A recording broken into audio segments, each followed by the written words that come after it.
This podcast is part of the Big Heads Media Podcast Network. Go to bigheadsmedia.com for more great podcasts. Hello, good morning, good evening, and everything in between.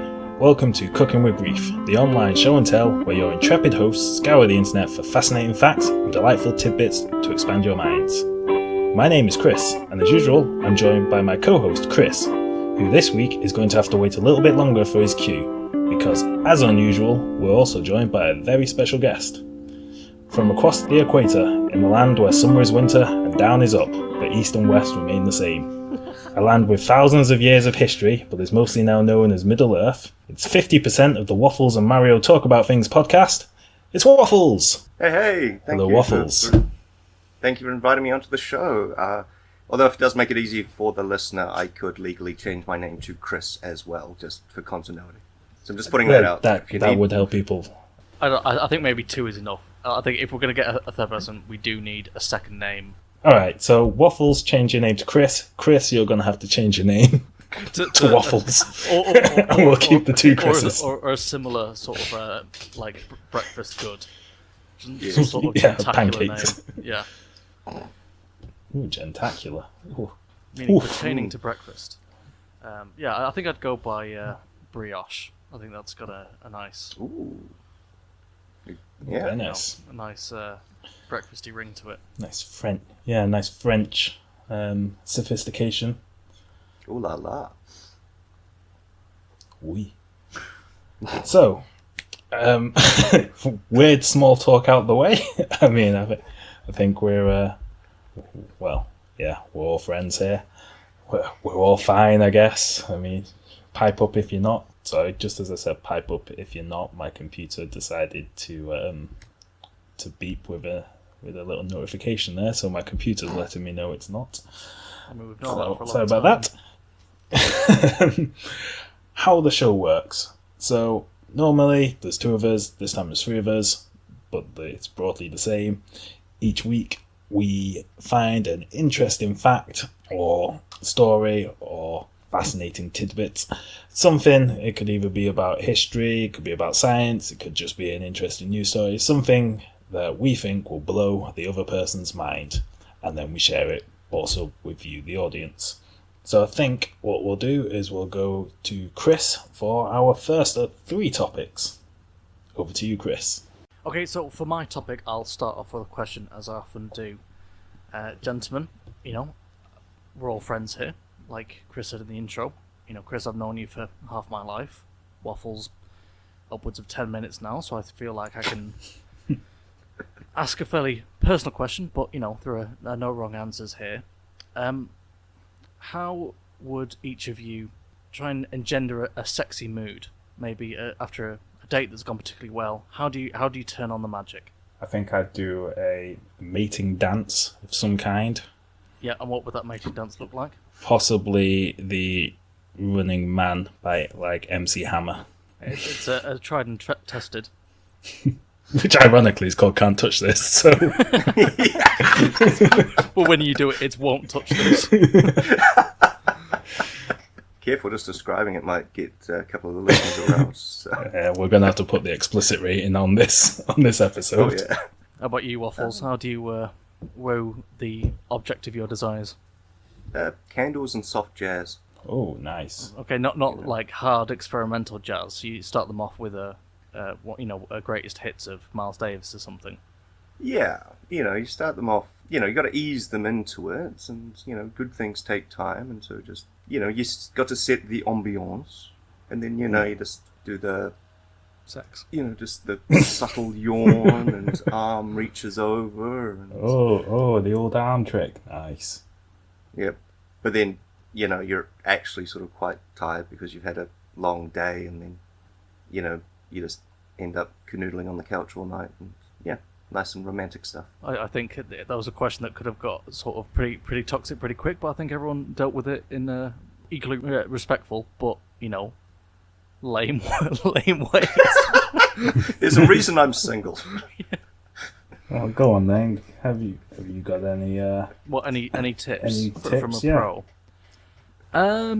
No. None. I've yet to successfully woo another human, but looking forward to the day when I can. Yeah, can't dance as well as you can, so not even the Running Man will help me. I like how you said, you've yet to woo a fellow human, and yet I know for a fact that's a lie because I've met previous girlfriends of yours, which therefore now makes me wonder if they weren't a human and there was something else underneath a fleshy mask.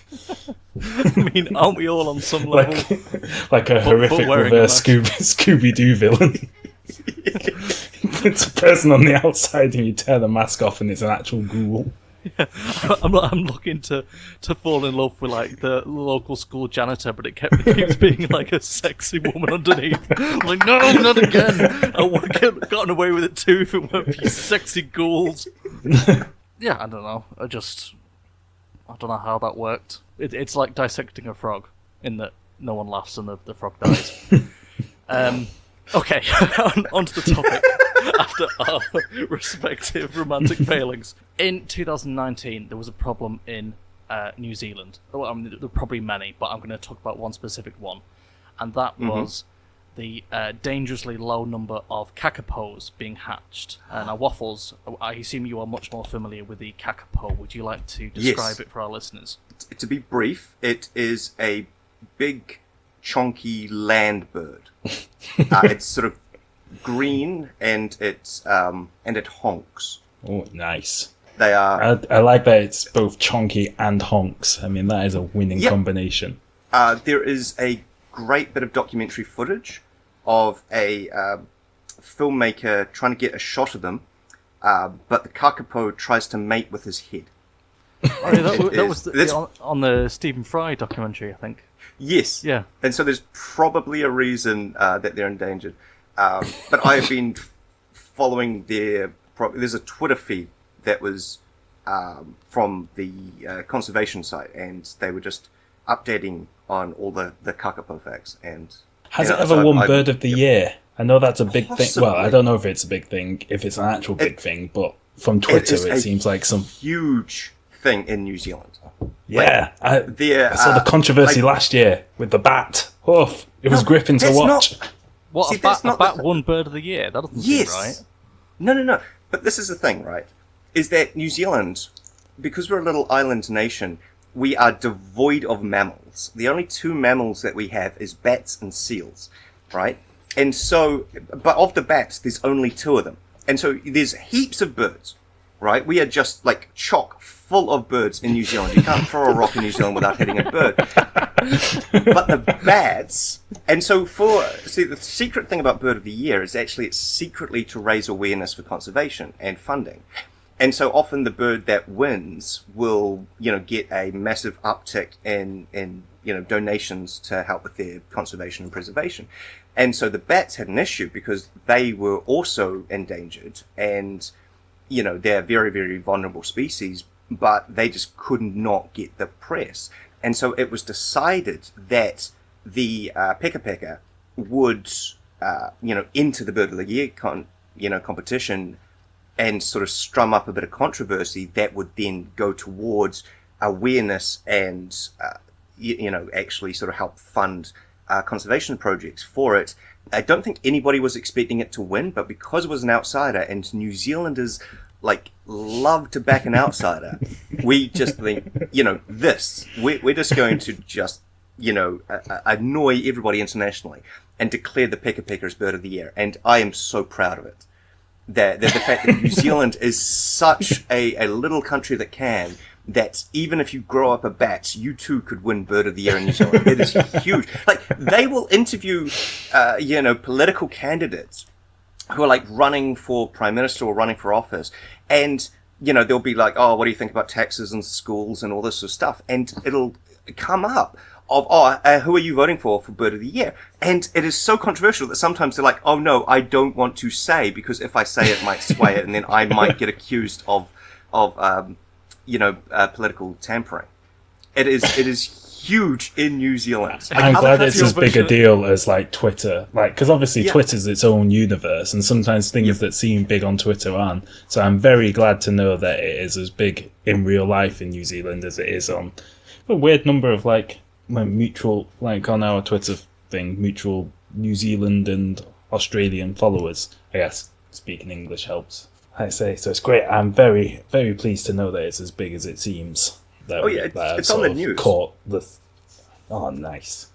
Because like it'll be leading tonight. This Pika Pika has won Bird of the Year, and like they'll interview people and all that sort of stuff. It's amazing.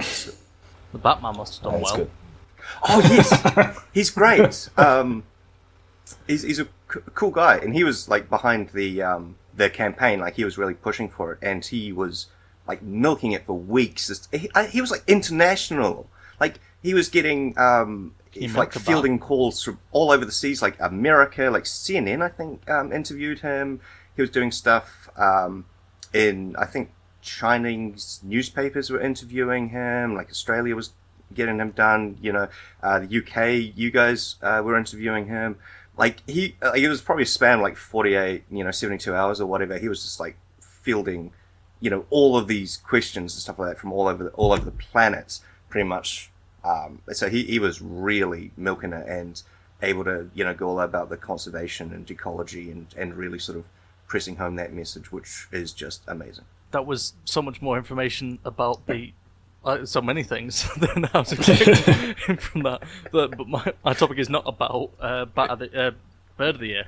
So the Kakapo, as described by our guest, I've got it down as a flightless fat parrot, but yep.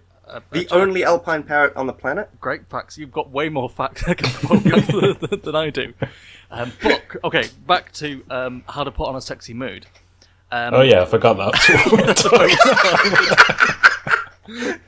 Yeah, it is coming back. Okay, so the Kakapo is critically endangered, and in 2019, you might have heard of this already. The Department of Conservation in New Zealand figured out that they're just not breeding enough, and they tried to find a solution to that. So the answer naturally is to hold a competition to find a composer who can write the sexiest music to make the Kakapo, or for want of a better word, horny. So step forward, Piers Dashfield, a 23-year-old New Zealander. Is that the term? Anyway, he's Kiwi. A Kiwi saxophonist, and later crowned New Zealand's sexiest saxophonist. So in my head, I don't. Well, you probably haven't seen this, but Waffles, or at least somebody listening, might have seen Lost Boys, and the scene with the greased-up topless saxophone player. I can only assume that this man is one and the same as the greased-up, half-naked sax man from Lost Boys. I mean how else do you play sax? It's the only way. Yeah. I mean, it's probably not far off, because apparently he went into the studio and greased himself up immediately. No, but he like recorded it with the lights dimmed, and like he put like flowers and petals all over the studio, and he drank wine, and he looked at a framed picture of a Kakapo while he was playing. So we can only assume he was shirtless and all greased. And this was the results of his efforts. Now, excuse me one moment while I pull this up, and I'll play you a snippet. Wait, I feel like we need to put a warning in, like, do not listen to this episode around Kakapos, because you get absolutely swamped. But I mean, I don't know. Or, conversely, are you trying to like get to fourth base with a Kakapo? Then fucking plug this shit in.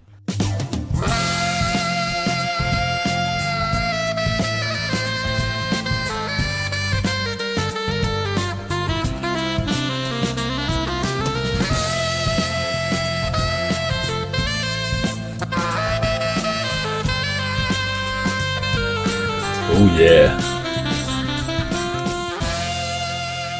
Yeah, it sounds like something Barry White could start like. Hey girl, how you doing? Hey, you chonky. Kakapo. Mine is still yours.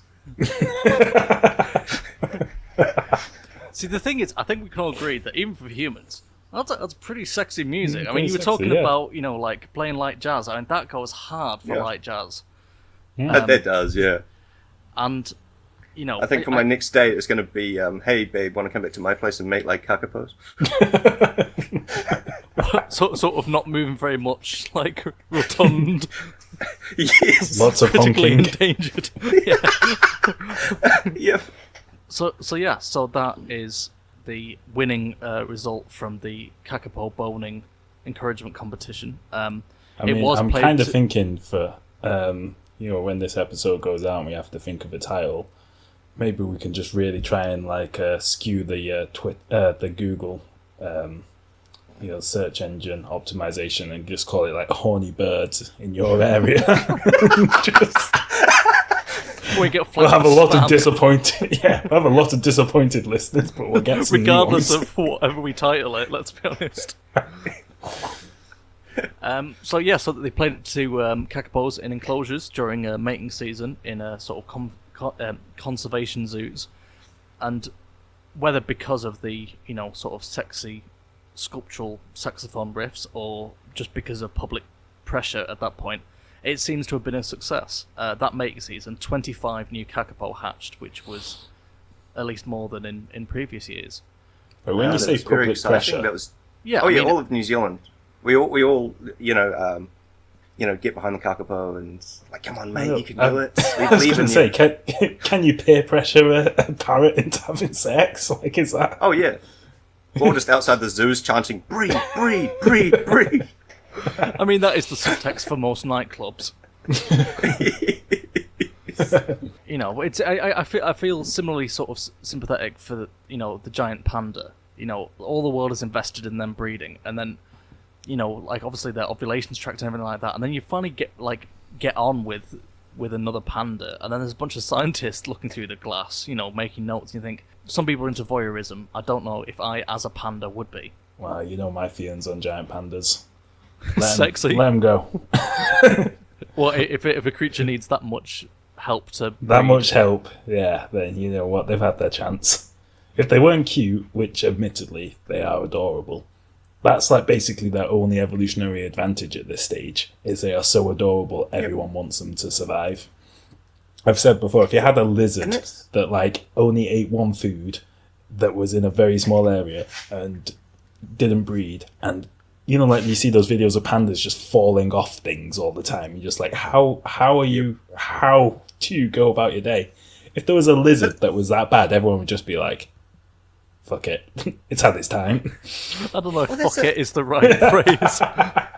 Well, there's a whole issue in conservation with like the more, for want of a better word, attractive animals will get more publicity and more funding, and there's a lot of keystone species that will just get ignored, and as such their endangerment is detrimental to the rest of the habitat. Things like certain grasses, native grasses all over the planet are going extinct, because of climate change and humans encroaching and whatnot, and just like a little bit of effort into actually sort of preserving them and keeping them going would have massive resounding effects for the entire ecology of the area.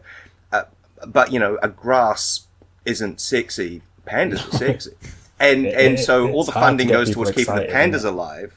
When there's a lot of other or even little uglier animals and things like that are actually pollinators or seed dispersers or part of the food chain that their preservation would have massive resounding effects, have a positive impact. But because, it's got a little, ugly face or whatever, people are like, whatever. And so that's a lot of people have been sort of quite sneaky, where they'll put a panda or something in front, and then they'll be like, oh yes, we'll give some money towards its conservation, but in all honesty, it's kind of fine, and we will just funnel quite a bit into other projects and just not tell people about it. But if an interviewer comes up, we'd be like, oh yeah, look at this gorgeous, animal that we're looking after, but also by looking after it's quote unquote, also helping with the rest of the ecology. It does say something about the sort of short-termism of humans. Ecological, survival isn't a big enough draw. No. It's like, okay, if we save this grass, then we can live on the planet for longer. It's like, Yeah, but it's not funny. You can't make memes out of grass. Well, you Like- because you could, but But like, it's one of those things, like, dollar for dollar, they've worked out that in order to have the biggest impact combating climate change, that if you just planted seagrass, if we started cultivating fields of seagrass, that, like, they are massive carbon sinks, they are great for the health of the ocean, and the health of the ocean is better for the health of the planet. And it's just not done because political, messing around. But it's one of those things where per $1 million, instead of like carbon capture or whatever, or even things like solar panels or whatever, if we just planted seagrass, it wouldn't fix all of our issues, but it would go a long way. But it's just, like, it's these small, just boring jobs that just aren't being done that would actually have the biggest impact. And it's, it's a shame. So yeah, this episode is brought to you by seagrass.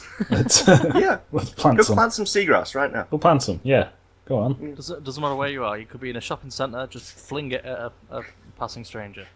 Yeah. Hope it lands in their eyes and grows there. I don't know. We don't endorse our own opinions on this show, so... good. Okay, I think we've covered the range from how to save the planet to how to get, like, fat parrots to fuck. So, with that said and done, we'll move over to our guest Waffles for his topic.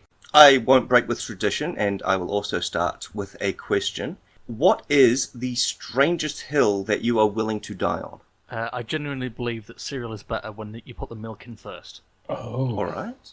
well, that is quite weird. It just soggy cereal is no friend of mine, and like you fill the bowl with milk, a little bit of cereal, eat that, a little bit more cereal until the milk is depleted, and it is an opinion, but I believe it is the correct way. Fair enough.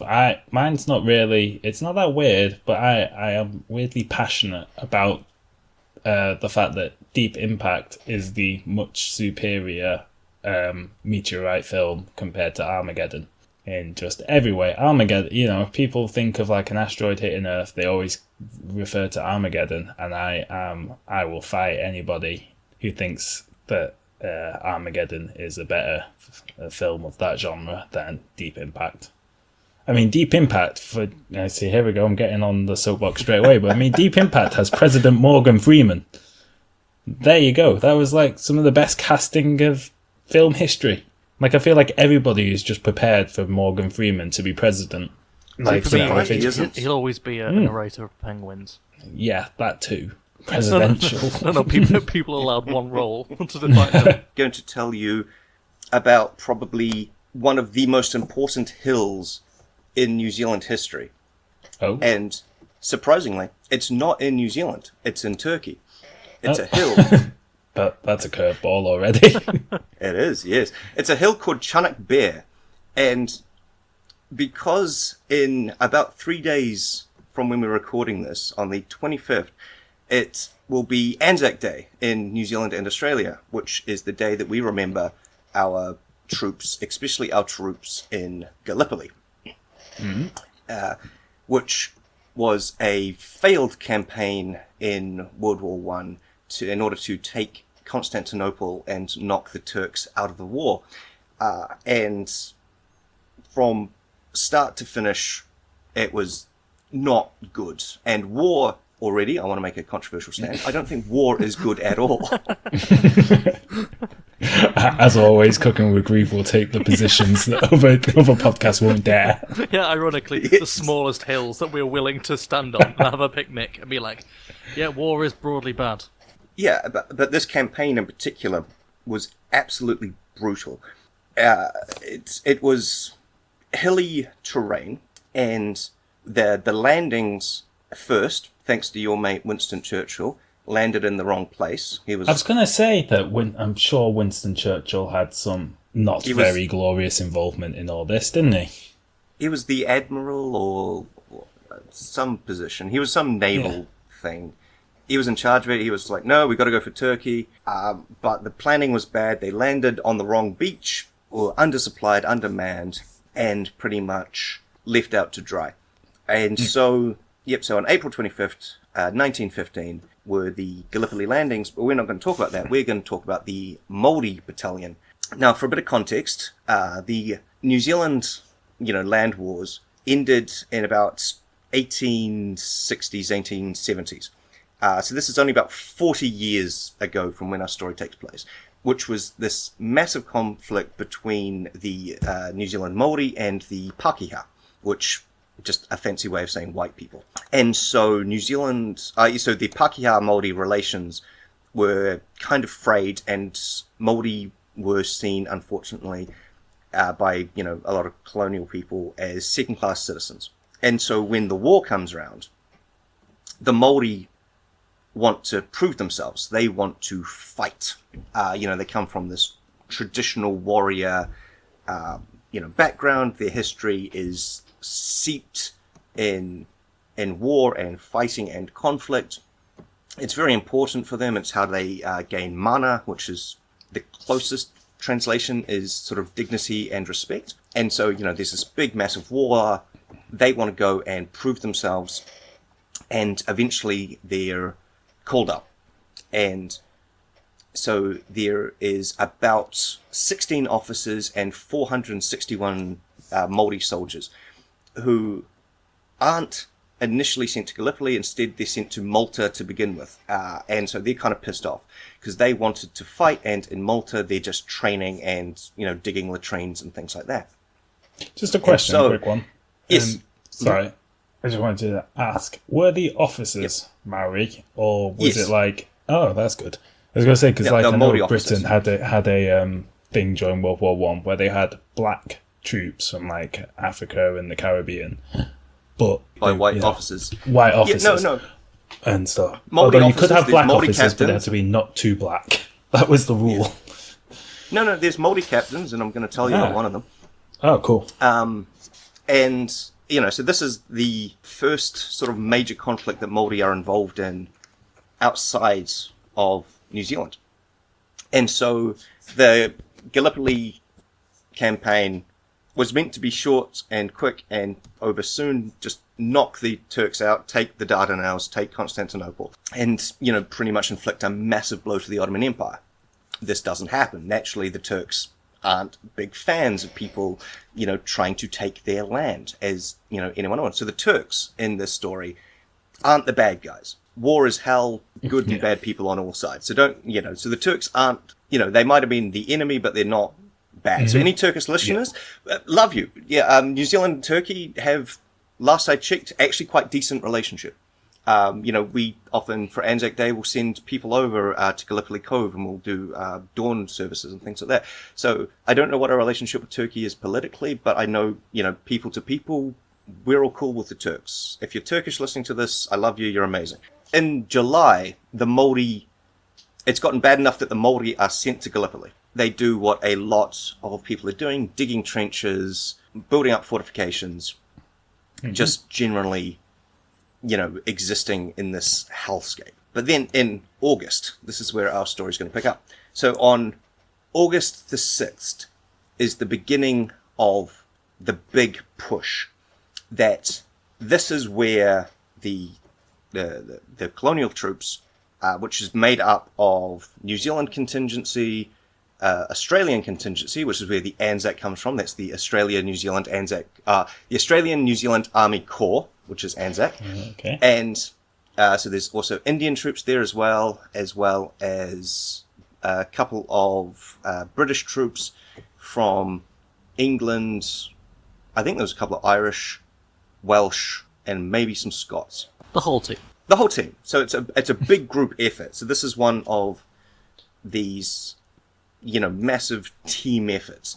Everyone's coming together. Everyone's going to do their part. And so the ships in the harbour, and they'll do something quite clever, where they will put a spotlight on Turkish positions at a certain time. I think, if I remember correctly, it was about 9 o'clock at night. They would start pounding the Turkish positions.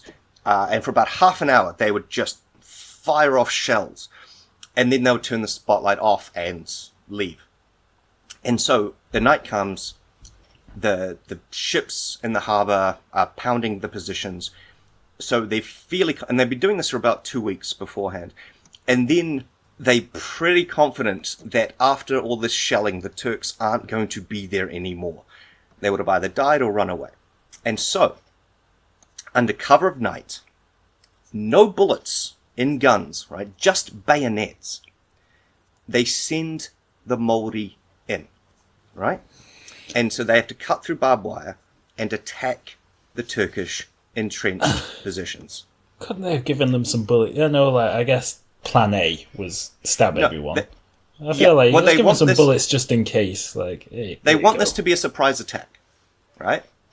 They want this to be... They don't want them to see them coming, which, remember that. This is meant to be like a sneak attack, right? Okay. And so... Sounds like they're crawling in. It is. They're sneaking in, then they come across the Turkish troops and they attack. Bayonets ready. And have you guys ever heard the haka? Yes. Yeah. Yep, we are rugby fans. Well, I am. Chris, I'm sure you...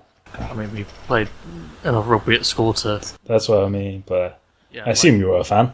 I assume you weren't under duress. Well, I just realised I've never actually asked you. You could have been there against your will. I was out of football, and so... but yes, Right. yeah, we were aware of the haka. Right, but the haka isn't just for sports. It is actually a war dance, right? It is a challenge. And so the troops get there, and in order to bolster their own courage, they start screaming kamate.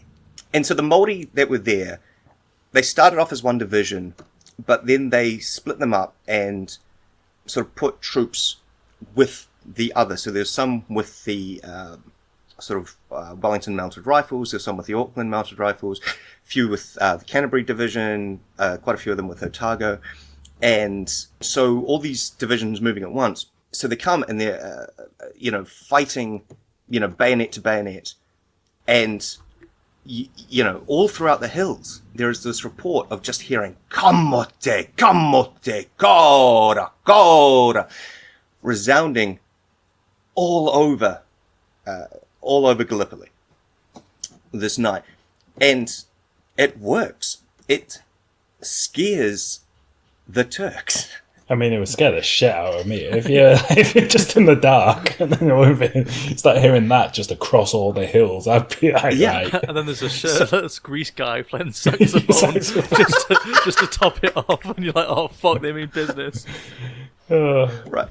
But they're coming in with bayonets and rifle clubs against machine guns. And it works. They actually start taking positions. And they drive the Turks back. And this is some of the most brutal fighting of the campaign. It lasts 4 days, right? So they start on the Friday. By the Tuesday, it's over. And there is a very important mountain called Chunuk Bair, which is effectively the key to it all. If you can take Chunuk Bair, which is the high ground, and you effectively control the road to Constantinople, right? Which means that you can cut off the Turkish supply lines, you can pretty much threaten their capital, and you can take the Dardanelles, right? Which means you could pretty much launch ships right up the Dardanelles into Ottoman waters. The Maori take Chunuk Bair with nothing but bayonets and empty rifles. It's all the while epic, yelling kamate. So this is 4 days. They only have the supplies that were given to them on the Friday. By the Sunday, they are running low. There is meant to be, and all the while, right, there's also the Australians and the Indians also having these massive pushes forward to varying successes. Everybody's doing well, except, and I'm very sorry to inform you, except the English. Whee! They're meant to do this massive landing in Silver Bay, but they are just hammered down by the Turks and they just can't move at all. And because the English aren't there to pretty much have this massive flanking maneuver, it fails.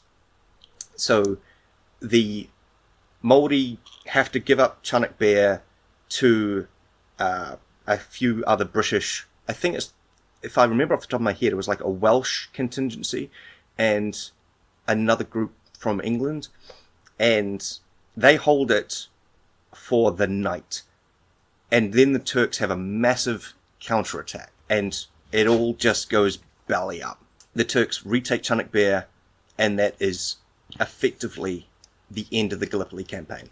We remain until December, and then they do the very famous retreat, where this was the only the only thing that went well in the entire Gallipoli campaign was the retreat.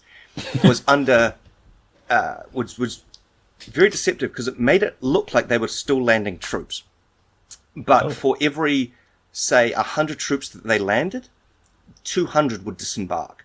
So the Turks never knew that they were retreating, and they did very clever things, like they would set up rifles to fire randomly, and they would have like little drip cans where the water would drip into, so from one can into another, it would drip at a slow rate, that then after it had hit a certain amount, it would pull the trigger.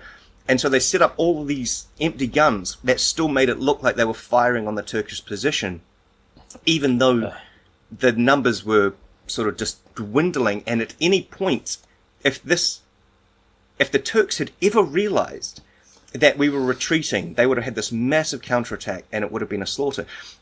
But because they were sneaky about it, and because they never let on to the Turks that they were actually retreating, they were able to get all the men out safely. So the only thing that actually worked at Gallipoli was the retreat. But so this was the only time in all of World War I that the Maori were ever used in battle. They weren't given any bullets, and they were one of the most successful regiments. I was going to say, so if that's the only time they were used, then they had like a perfect success rate. Yeah, 100%. but also out of 461 troops, only about 100 of them ended up not being wounded. I think about 80 death and the rest of them all injured, including one of them, which is a guy I want to highlight, who was called Captain Pereni Tahiwi. Model captain. He was leading his men, and in a brief respite, he decided to take a drink of water. So he's holding up the drink bottle. A bullet comes through the drink bottle, into his neck, and down the right side of his body. Missed his jugular, missed his spine. Guy survived, and later re-met his troops in France. But that was how dangerous it was, that you could just take a swig of water and get a bullet. And so, after this, they were turned into the Maori Pioneer Corps, and they were mainly used in bridge building and other infrastructure, so trench digging and supplies and things. So for one of the most effective, and everybody writes home about this and says how good the Maori were at fighting, how dangerous they were, how effective in combat they were, and they were never used again in the entirety of World War One. And this led that when World War II eventually came around, the 28th Division New Zealand Corps was made entirely of Maori, and they went on to, much acclaim in the Second World War, but that is beyond the scope of this report. But no, so that was... but this is also one of those things where after this happened, right, this was a major stepping stone in Pakeha Māori relations. Like, they were in the trenches together, Māori, Pakeha, brothers in arms, and it proved to the colonial office that Māori were actually worth something. That Māori weren't just lazy natives, whatever, but they were actually capable. And so this was a massive movement for the Māori rights. This was also Did they actually get their sort of respect back home? Because sometimes when there's these type of stories, they all sort of get, they sort of sweep it under the rug and go, well, nope, nothing happened here, so nope, white people. This was big. Like, this was in all the papers. The Māori That's good. Everybody writing home in the newspapers, Māori division does amazingly. And this is also where New Zealand went from being just another colony to being a nation unto itself. The Gallipoli campaign, which is why we celebrate Anzac Day, it's sort of our forging of our national identity. We have, Te Tīti o Waitangi, which was our, founding document, which sort of first, which was sort of the first pillar of nationhood for New Zealand. But then, the battle at Gallipoli, including the Maori Battalion taking Chunuk Bair, was really sort of forged us as we are a nation. We aren't just another colony. We are a people, and we will be respected. But also, it's a shame sometimes. So. I was going to say it's a shame that it takes a horrific bloody campaign on the other side of the world for people to go, yeah, you're all right. But it's better than nothing, I guess. But yeah, Chunuk Bair is probably one of the most famous hills in New Zealand history, and it's not even in New Zealand. It makes my cereal preferences seem almost, lesser by comparison. Almost. Almost inconsequential, you could say. Almost. I will cling to the almost. It just doesn't go soggy that way. And I respect your right to fight for it. So was that it on the Maori Battalion? I've noticed you say I feel like in English we say Maori, but you say Maori. Maori, yeah, and so we will just assume you're saying it correctly. Yeah, I think that's a safe bet. Yeah. Well, as long as you're not saying Maori, it's one word, Māori, and so Okay. it's not the Maori. But also, caveat, kamate, the haka that they were chanting, literally translates to I live, I die, I die. So when you're seeing the All Blacks, doing it before a match, that is this story of this war chief who was fleeing from a pursuing enemy, and the stories vary depending on who tells it, but he gets into a food pit, and apparently the woman from the local iwi was standing over him to protect him, and so he's in this food pit as the enemy are coming to look for him, and so it's kamati kamati kaori kaori, I live, I die, pretty much sort of giving this, at any moment I could be found and executed. And so it's very fitting that the Māori there in Gallipoli, at any moment they could catch a bullet. So it's I live, I die, kamati kamati kaori kaori. So it's not just for sports. No. Okay, so unless there's anything else on that topic, I guess it's over to me to close it out. Okay, so for my topic, I haven't gone particularly well in any way, sort of tilted it at New Zealand, because frankly, I don't know enough. Didn't stop me. It probably would have just been... Honestly, I mean, New Zealand's a weird place in that a lot of map makers just can't be asked even putting it on. Like, I've got a living room wall, I've got a lovely, old-looking map thing of the world, and it just cuts off just outside off the coast of Australia. Just as Australia plus. Yeah, and then New Zealand, it just wasn't... Yeah.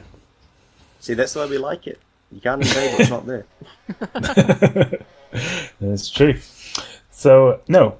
What I was going to talk about, though, weird place names. So, I just wondered if either of you knew about any particular weird named places you'd like to shout out. I think I don't know the name of it, but isn't the longest place name in the world in New Zealand? It is indeed. Do you And know I'm that? just looking it up right now. I was going to say. Is it longer than the Welsh The Welsh place? one, it is, yeah. It is. Oh. It translates as the man who fell on his knees and frolicked in the mountain. It's like a whole long descriptive. Yeah. I mean, that's also like the Welsh one. Where the warrior who slew a town blew his nose on this mountain on a certain day. Or something. Oh, no, here he is.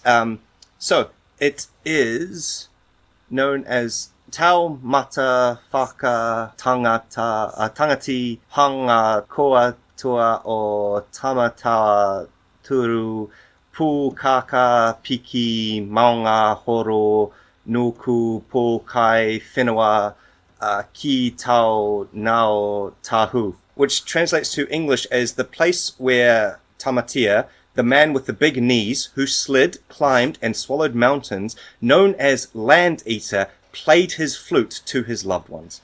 Locals call it Taumata Hill. I mean, that Fair makes enough. more sense. Yeah. So that is, to answer your question, the strangest place name that I know of. That just seems unwieldy. Like, imagine every time you were to say that you're going, right, we're going to the place with the guy with the big knees. He climbed and he jumped, and did he slide down there? Yeah, he slid down there, right? And it's like, I mean, unless there was another hill that had all of those descriptors, but wasn't the place where he played. Yeah, wasn't the place where he played the flute. Like, Oh, he played the flute to his enemies. yeah, it's like, oh, okay, let's just call it whatever hill it was and be done with it. Chris, have you got any? I like, obviously around here, I like towns that have got, like, specifically, like, the northern pronunciation baked in. So Bess's at Barn with the O apostrophe TH apostrophe Yeah, in there. I do like, and as we're about to find out in a second, punctuation in place names, always good. Very few exclamation points. Like, Well. What a nice setup. I don't know what you're going to say next, but that was too good of a... no, go for it, go. That's too good. Too good There of a is segue not to steal. Exactly. It was too good not to... Well, I mean, I did interrupt. We always do this. Whenever there's a good segue, we always point out how good of a segue it is, thus negating how good of a segue it was. There is... Speaking of segues, there is exactly one place in the British Isles with an exclamation point in its name. Is it Glasgow? It is not. Ah, damn it. Although it does rhyme. It is the village of Westward Ho. Or I suppose it should be more like Westward Ho! I don't know if you include the... Or is it like sort of nautical terms, so it's like Westward Ho! Ooh, yes, Oh, quite possibly. I mean, it is the only place in Britain or in the British Isles with an exclamation point in its name at the end. is it the sister town to the other town with the question mark in its name, which was Eastward Ho? It starts getting like like rap songs now where it's like Eastward Ho! The She's much more an Eastward Ho. conservative village down the road with the Westward Nun. Yeah. No, so Westward Ho, though, alright, is interesting because not only does it have a ridiculous name, it's got a somewhat ridiculous history. In 1855, Charles Kingsley wrote a novel called Westward Ho. I don't know why. Ho. I wasn't sure how I was going to include the exclamation point, and it's just sort of. It was written in Spanish. It wasn't a ho. Westward Ho. Yeah.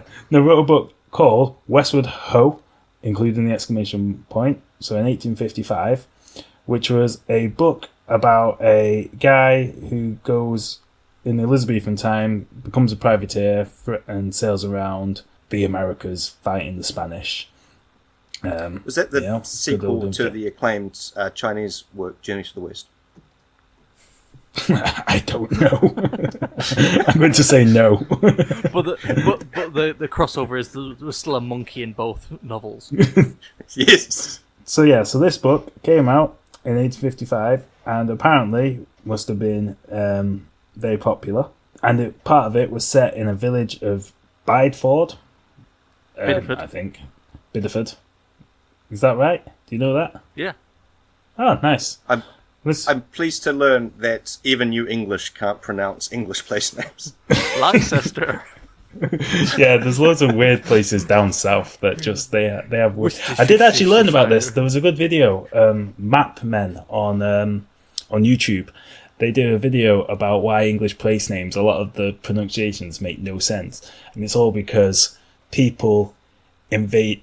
So say the Celts might have named a town or village something, and then the Romans would have come and sort of Latinized it, and then the Anglo-Saxons would have come in and sort of anglicized it, and then basically you ended up with different groups, and then the Vikings came and you ended up with different groups pronouncing names of places, but so they weren't the ones who originally named it, so they're applying their own. It's the anglicized version of the Latinized version of the original Celtic. Basically, yes. But not in this case, because this case was in 1855, so it was just posh Victorian people who decided that they were going to, down the road from Bideford, not Bideford, they were going to make their own village, name it after the book, and get all that sweet, sweet tourism money. And we did that in New Zealand with Lord of the Rings, but we wanted to be subtle, so that's why we called our largest city Auckland. Really phoned it in for Hobbiton. Well, there is a Hobbiton. You can visit Hobbiton. I would. Is it also Looks as nice. prohibitively expensive as Christchurch and all the other cities? Yep, but they have the same tree that you see in the films that they reconstructed perfectly. They sort of cut it up, and then they reassembled it and held it together with glue and wire, even gluing all of the individual leaves back onto the branches. And so that's in Hobbiton. Where instead of planting a new tree, they just took the same tree and transplanted it. That sounds like so much more effort. Yeah, It is far too much. So you've got this village that they've just made from nowhere, and then my favourite part is they, I say this is all for getting that sweet, sweet Devon tourism money. So they built a hotel called Westward Ho, which, I mean... Nice, strong branding. I mean, if you're going to do it, you've got to lean into it, yeah. You might as well commit. In fact, I think the hotel, the Westward Hotel, actually predated the village, sort of, and the village. I think they started with the pun and worked backwards from there, and that was it basically. And now there has been a village there where there was nothing. All of a sudden, there was a village there purely because of a book, which I feel like, like when they come up with. I mean, I don't know if you did it in geography lessons, but I remember we did. You had to you learn about where settlements started and the type of things that people would have taken into account when founding a settlement, way back when. So it'd be like fresh water sources, shelter from storms, defensible positions. Sometimes it's just a pun and trying to get some tourism dollars. Well, the city I live is built on a swamp, so I don't think they really counted for anything. It still sinks. We have earthquakes on swamps, and the whole city just goes shunk. I mean, that sounds shouldn't have like got rid of your poor wizard planning. then. Oh, we shouldn't have. He could have helped with something like that. He could have, but he was also a bad bloke, so we're not really that sad to see him go. Oh, we covered that in a previous episode, and we did not mention his bad parts. That sounded wrong. We were unaware of his sort of transgressions. No, well, he's gone now, and that's the main thing. Yeah. Yep. Oh yeah, just where me and Chris live, Manchester, England, was founded. Well, first off, its name. Well, here's a ridiculous name actually. It comes from the Latin Mamucium, which was Latin for boob-shaped hill. So some Roman. Now that's a hill I'd die on. Some Roman. Wait, and we're back. I just love that some centurion or something, 2,000 years ago, just came to this part of northern England and went, huh, looks like a Nork. Yeah. Let's build a fort there. I'm in the tit fort. And then for 2,000 years afterwards, basically didn't really have much going for it. It was like a small town. I think it had some trading outposts, but I think a lot of the surrounding towns and stuff were bigger. There was nothing special about it. And then when the Industrial Revolution came, basically Manchester is very wet and the weather is miserable, which turns out was perfect for making cotton. Or not making cotton, spinning cotton into things. Cotton works best when it's a bit damp or something. Basically, the weather was shit, and that made it right for smog-filled factories. Full of kids. Full of kids. And then boom, it's now one of the biggest cities in Europe. Take that, Boob Hill. We win. So yeah. So that is true, actually. So whilst Westward Ho is a ridiculous place name in English, it turns out that, there's probably plenty of other places where in their native tongue is ridiculous. Well, as far as I'm aware, only one other place in the world that has exclamation marks in its name, which, because the French always like to outdo the British, it's in Quebec, Canada. It's Saint Louis du Ha! Exclamation point, ha! Exclamation point, which makes it sound sarcastic. Which is very French. You think Saint Louis du Ha! Ha! I love the pause every time.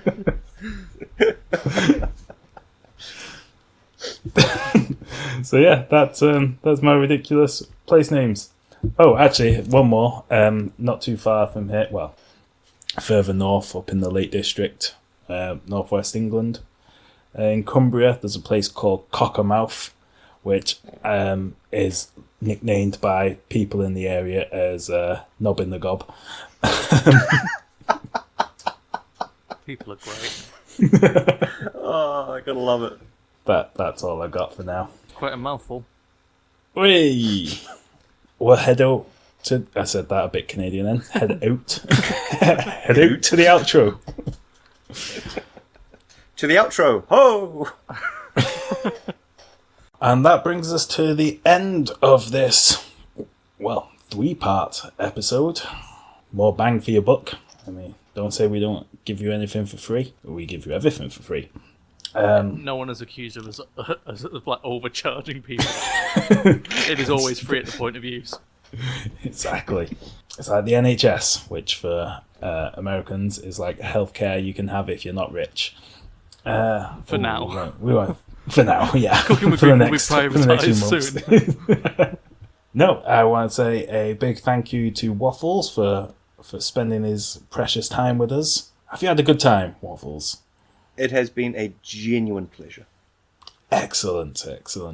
I suppose I'm obligated to also ask you, Chris, has it been all right? Is it all okay? I mean... Was it as good for you as it was for me? I mean, I could have done with it a little more, light jazz, but, I feel sort of contemplative afterwards, which is always a good sign. Nice. Always good. Is that why you needed a blast of nicotine in the pause between? Yeah, just a post podcast fumigation, just to be like, well, that was something. Certainly was. So, before we do our shilling for how you can follow us, Waffles, we've already mentioned that you are one of the hosts of Waffles and Mario Talk About Things, which, I mean, as far as podcast titles go, is so accurate. It is undeniably an accurate description. It is the complete opposite of our marketing strategy, where people get annoyed that it's not what they think it's going to be. Yeah, I mean, nobody can accuse you of false advertising. Well, we were originally going to call it Baking with Sadness, but you guys have already cornered that market. Annoyingly, that's much better than So, do you want to just chat a little bit about what that's about and how people can find it? Yeah, so we're a semi-weekly improvised comedy podcast where me and my mate Mario will just pick a topic and improvise around it. We're currently on hiatus at the moment because of work and life and stuff, but we're looking to, figure out our schedules and get back into it as soon as we can. But for now, there's like 70-something episodes in the back catalogue that you can go, and if you enjoy laughing, which I've heard most people do, I would definitely recommend it. Also, if you're interested in New Zealand history, if this episode has piqued your interest in that, check out Hans, which is the history of Aotearoa New Zealand. Aotearoa spelled Aotearoa, which my good friend Tom runs, and it is an amazing podcast about New Zealand history.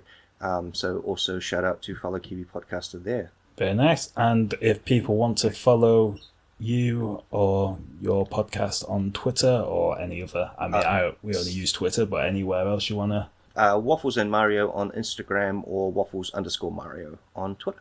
Perfect. Now our turn to Shill. As always, if you want, you can follow us at Cooking with Grief on Twitter, but there's no G on cooking because we couldn't fit all the characters. So that's Cooking with Grief. You can email us at cookingwithgrief@gmail.com, and there is a G on cooking there because our branding is inconsistent.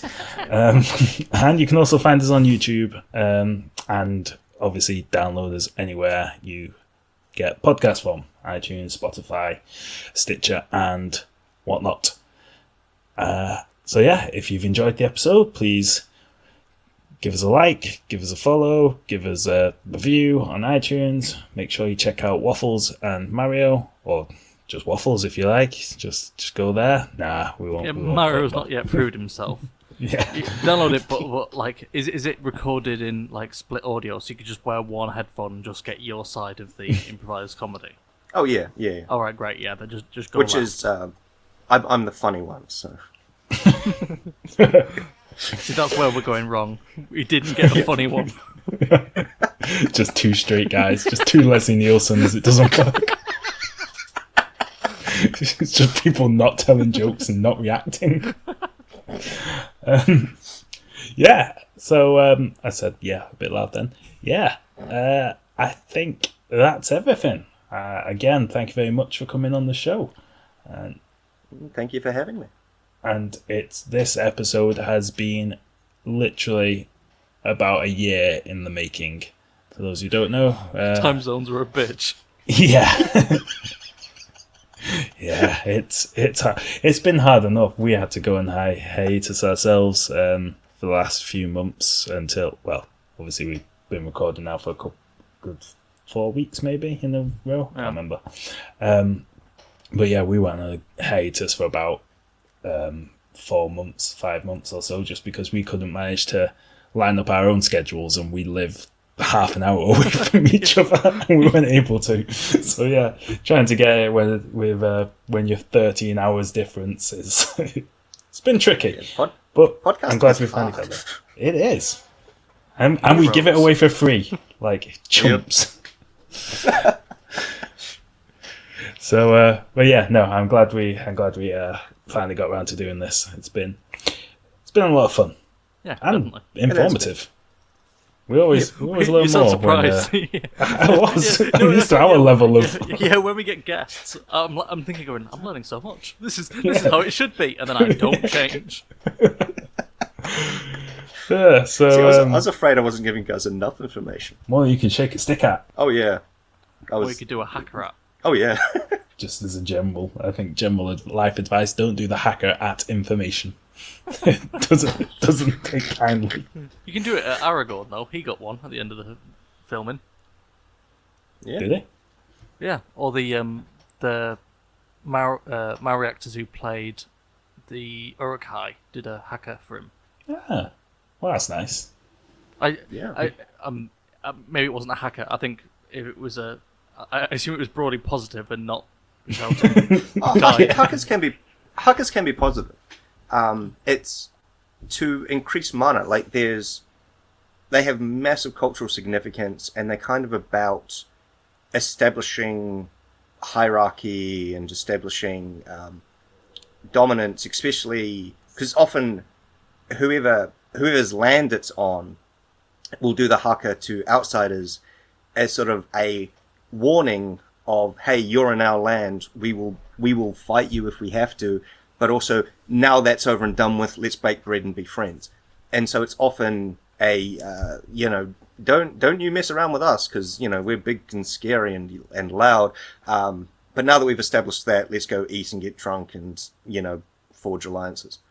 So it's a broadly positive thing. But there's also waiata, which is songs, which is usually sung by the wahine or woman, and then there's karakia, which are prayer. And so that's usually, said for significant things. And so if they're yelling at you, it's a haka. If it's a woman singing at you, it's a waiata. And if it's a religious-looking person giving you a sermon, then that's a karakia.